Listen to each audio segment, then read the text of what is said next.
Although health teams are located at the ports of entry of St. Kitts and Nevis, Chief Medical Officer Dr. Hazel Laws advised that the screening process at this time will not include temperature monitoring.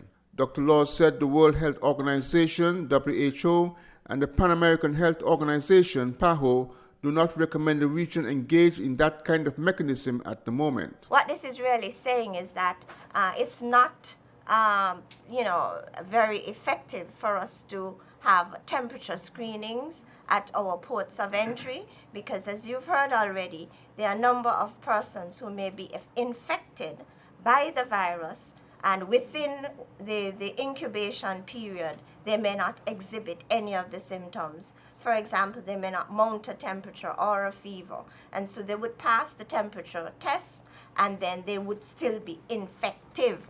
In other words, able to pass on the infection. And so passengers would already have been screened when exiting Wuhan City and China, and they would have already had entry screening in the US or European port through which they transited. So member states are recommended to capture information on travel history using the passenger arrival or immigration cards. For all new arrivals that have already traveled to China, especially to the Wuhan area, should be questioned for symptoms and advised to be vigilant for onset of those symptoms and to seek medical attention at a public health facility.